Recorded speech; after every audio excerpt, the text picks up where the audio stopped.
Si aujourd'hui je devais repartir de zéro sur Amazon KDP, sans bibliothèque, sans revenu passif, sans budget pub et sans vraiment connaître le marché derrière, honnêtement je ferais les choses complètement différemment. Parce qu'au départ, comme la plupart des gens qui débarquent sur KDP, j'avais cette idée en tête. Trouver la niche miracle. Publier vite et publier beaucoup. Avancer à toute vitesse.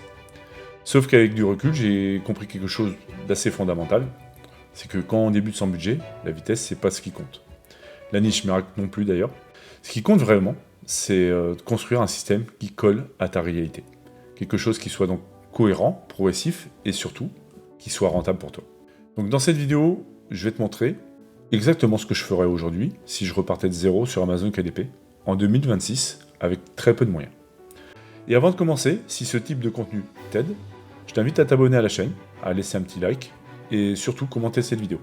Parce qu'avec les changements d'algorithme récents de YouTube, les commentaires me font vraiment une différence énorme sur ma visibilité. Et en t'abonnant, tu seras en plus parmi les premiers à recevoir mes prochaines vidéos en recommandation dès leur sortie.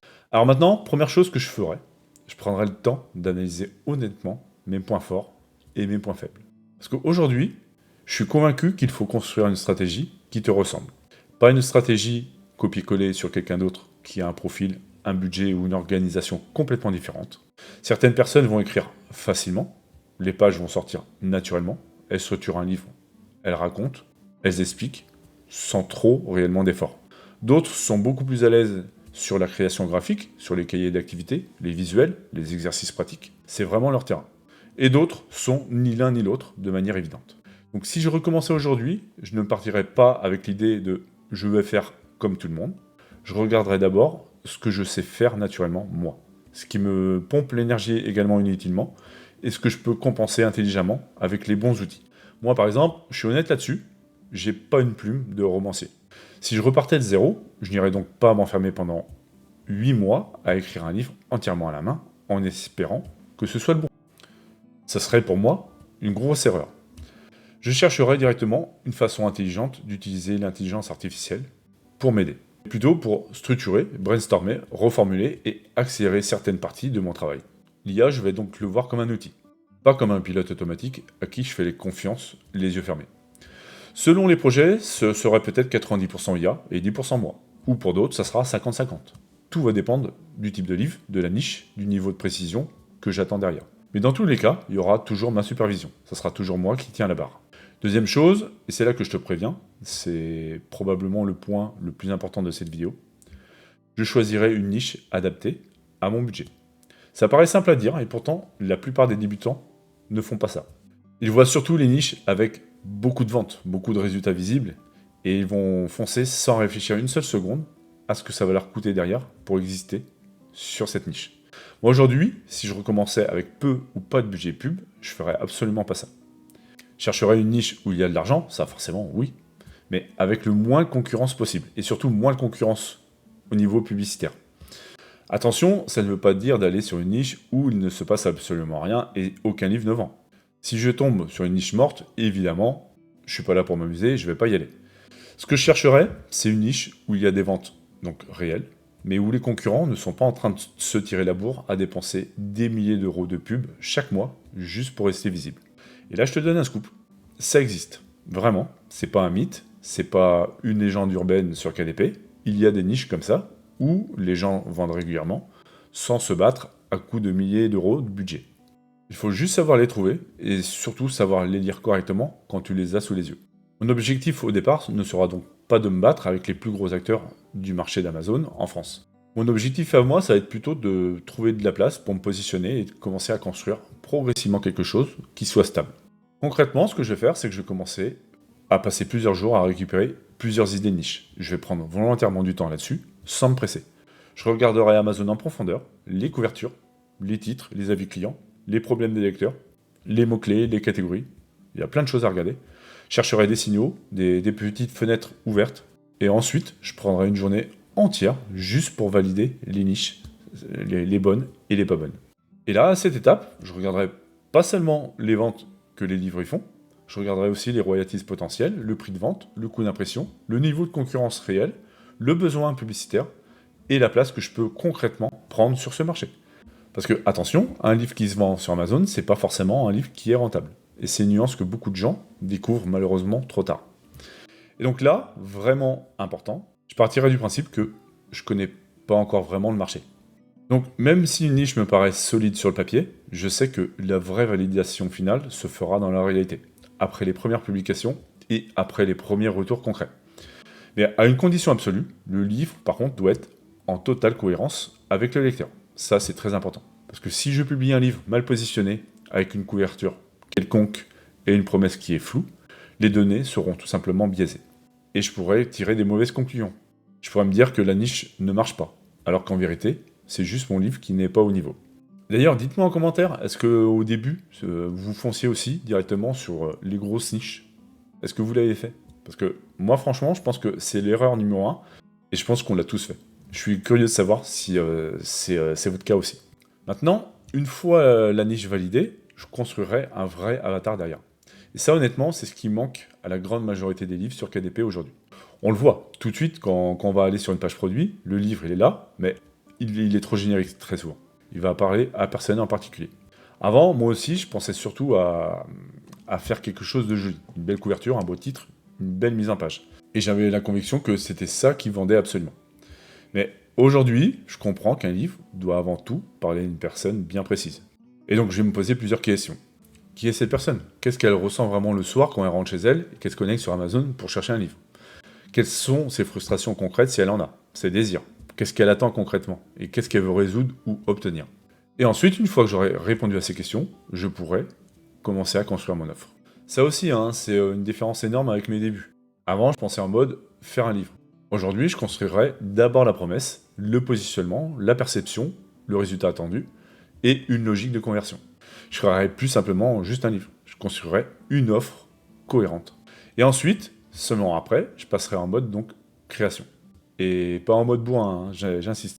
Pas avec un logiciel par exemple qui te génère un livre entier en 15 minutes et qui te laisse croire qu'il va être bon à publier. Ces systèmes t'enlèvent complètement le contrôle. Et on le sait tous, plus l'IA génère seule sans supervision, plus elle va avoir tendance à dériver progressivement de la promesse de départ. Tu te retrouves avec quelque chose qui ressemble à un livre, oui, mais qui répond pas vraiment à une vraie logique derrière. Ce que je ferai à la place, donc, c'est un système semi-automatisé. J'aurai donc tout préparé en amont, la niche, l'avatar, l'offre, la promesse, etc. Et donc j'utiliserai mon workflow IA, donc une succession de prompts exécutés étape par étape, chapitre par chapitre, toujours avec la même cohérence. Et donc toujours une même direction, quelque part. Et c'est moi donc qui va superviser de A à Z. Donc cette façon de faire, c'est mon approche, c'est l'approche la plus intelligente quand on n'est naturellement pas écrivain, et qu'on veut quand même produire des livres sérieux qui tiennent la route.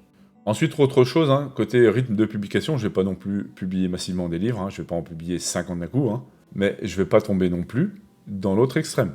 À savoir, sortir un livre tous les 8 mois en le peaufinant encore et encore. Ça, pour moi, c'est une grave erreur. Pour les premiers livres, vu que c'est les premiers, idéalement, j'essaierai d'en sortir un par mois. Parce que au début, l'objectif, c'est de vraiment valider le marché progressivement. Je vais tester plusieurs niches que j'ai validées, obtenir des données fiables et comprendre ce qui fonctionne réellement et voir comment l'algorithme va réagir par rapport à ça. Mais par contre, un livre par mois, ça va demander une vraie structure derrière. Selon moi, il faut un process réplicable. Parce que si tu le fais pas, si chaque livre est construit de façon totalement différente, tu vas te disperser et tu vas perdre un temps fou. Alors que si tu utilises un cadre réutilisable, tu vas répéter les mêmes étapes et tu gagnes en efficacité à chaque nouveau livre. Et donc, tu vas réduire en plus l'inconnu. Je vais considérer ces premiers livres comme une phase d'apprentissage pour mon business. Donc, ça ne sera pas un coup de poker pour moi. Je vais publier, je vais observer, je vais analyser les données de ces livres. Et je vais lancer également des petites campagnes publicitaires, mais vraiment petites, pas en mode je brûle tout mon budget pour essayer. Mais je vais surtout utiliser cette pub pour lire les signaux de mes livres. Donc les impressions, les clics, le taux de conversion, et les mots-clés qui réagissent bien et ceux qui réagissent pas. De là, je vais pouvoir me poser les bonnes questions. Est-ce que mon livre attire les bonnes personnes? Est-ce qu'il n'y a pas un décalage de cohérence sur mon livre par rapport au marché? Et comme j'aurais validé ces niches en amont dans l'esprit de ne pas faire trop de publicité, l'objectif sera justement de ne pas avoir besoin d'en mettre trop de la pub pour exister. Et donc dès les premières ventes générées, je vais analyser la rentabilité réelle de chaque livre. Je vais couper ce qui n'est pas rentable sans hésiter.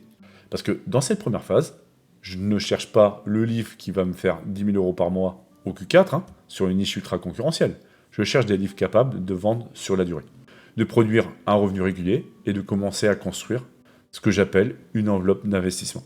Et justement, dès les premières ventes, je vais commencer progressivement à construire cette enveloppe publicitaire. Parce que si je recommençais de zéro, je ne brûlerais pas tout mon argent directement dans la pub. Je vais fonctionner probablement avec une logique 30-70%. 30% de gains pour moi et 70% que je réinvestis dans le business, dans la pub. Alors, pourquoi faire ça? Pourquoi garder 30% pour moi? Parce que si je bosse pendant des mois sans jamais rien récupérer, psychologiquement, ça devient très difficile à tenir sur la durée. Si tu découvres le business, tu vas perdre la motivation, tu commences à douter. Et parfois, ce qui se passe, c'est que tu peux lâcher juste au moment où ça allait vraiment tourner en ta faveur. Alors, c'est pas une règle absolue, chacun fonctionne différemment. Certains peuvent réinvestir 100% au départ et c'est totalement OK. D'autres vont avoir besoin de se récompenser un peu pour rester motivés. Et donc moi, si je repartais de zéro, vraiment, comme si que je connaissais pas ce business, je pense que je me garderais cette petite part. Et le reste, donc la majorité, partirait donc pour le réinvestissement. Et au fur et à mesure que cette enveloppe grossit, je commencerai donc à monter en puissance. Donc au début, une niche moins concurrentielle au niveau publicitaire, moins de risques, plus d'espace pour se positionner. Puis ensuite, une fois le système validé et l'enveloppe solide derrière, j'attaquerai des niches avec beaucoup plus de potentiel. Et là, je passerai par contre beaucoup plus de temps sur mes livres. Moi, en général, je vais passer entre 2 à 3 mois sur un seul projet. Parce que le but, c'est pas juste de publier un livre, on l'a dit, le but, c'est de créer un livre capable de dominer une niche concurrentielle. Et dans ce cas-là, mon seul vrai objectif, c'est le taux de conversion. Parce que le vrai jeu d'Amazon KDP, c'est ça. C'est pas juste de publier et de croiser les doigts, c'est de créer une couverture, un titre, une promesse, un contenu et une expérience utilisateur qui fait qu'il convertit mieux que tes concurrents. Point final. Et évidemment, je viserai également le badge best-seller. Alors, pas pour flatter mon ego, même si ça fait plaisir, faut être honnête, mais parce que ce badge apporte une réelle preuve sociale. Et donc va rassurer les lecteurs et améliorer le taux de conversion. Et plus ton taux de conversion monte, j'en ai parlé dans une précédente vidéo, plus Amazon commence à pousser naturellement ton livre dans ses recommandations. C'est un effet de levier qui va se construire tout seul autour de ton livre. Je pense aussi que j'essaierai progressivement de construire une présence sur les réseaux sociaux autour de certaines niches. Pas forcément pour devenir influenceur dans le domaine ou poster du contenu tous les jours, mais juste peut-être un petit compte TikTok, une chaîne YouTube ciblée, avec quelques contenus très utiles autour de cette thématique.